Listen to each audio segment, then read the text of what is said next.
When Ada, a young woman from a remote village, is hired as a maid by Mr. Roland, a powerful businessman in the city, she believes her family struggles are finally over. But soon, she begins to notice strange and humiliating behavior.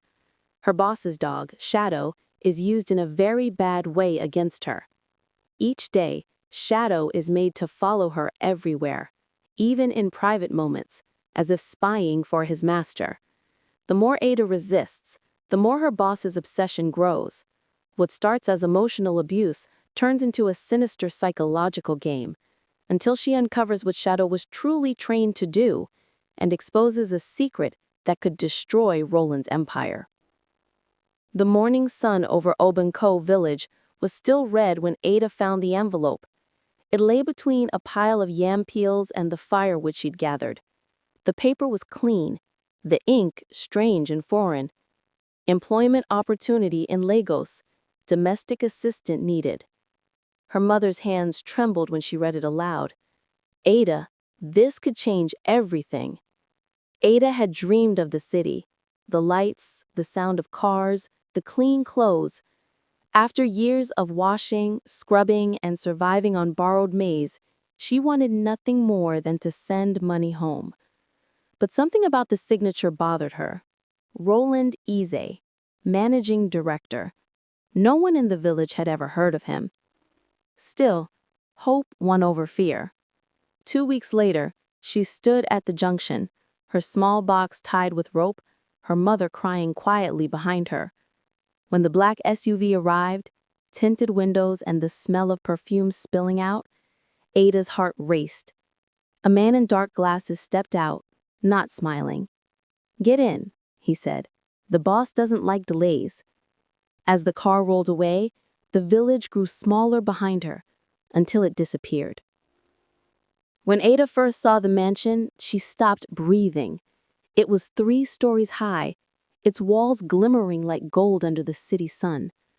Birds circled the roof as if afraid to land. Inside, everything smelled of polish and distance. The tiles gleamed, the chandeliers glittered, but there was no warmth, only echoes. Mr. Roland appeared at the top of the stairs, dressed in gray silk. He had a calm face, too calm. "You'll start tomorrow," he said, without looking at her. "My wife travels a lot. You'll take care of the rooms, the dog, and the garden." Ada nodded, unsure which task frightened her most. Then she saw the dog, a tall, black creature with amber eyes that followed her every step. Its name, she was told, was Shadow. That night, she lay awake in her new servant quarters. The house was silent, except for the sound of claws tapping against the floor outside her door. Shadow was there, waiting. The next week passed quietly, almost too quietly. Ada swept, polished, and cooked under the watch of security cameras in every corner, yet she felt one gaze more than all the rest. Shadow never left her alone. Whether she was folding laundry, watering flowers, or walking down the hall, the dog sat near, unmoving, unblinking. Once, while changing her uniform, she turned and saw its reflection in the mirror. The animal stood in the doorway, head tilted. She froze. When she told the cook, the woman whispered, "He trains that dog. It does what he says. Don't ever shout at it." That night, Ada locked her door, but still heard breathing on the other side. The next morning, Mr. Roland smiled at her.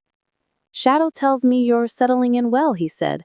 His tone was casual, but the words crawled into her bones. By the 2nd month, Ada noticed she wasn't the first.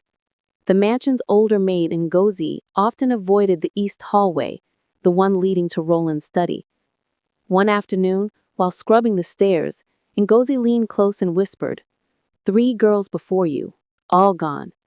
Ada's hand froze mid-scrub. "Gone?" "Just left," Ngozi said quickly. "No word, no trace. We don't ask questions here." Later that night, Ngozi left quietly, a small bag clutched to her chest. By morning, she was gone too.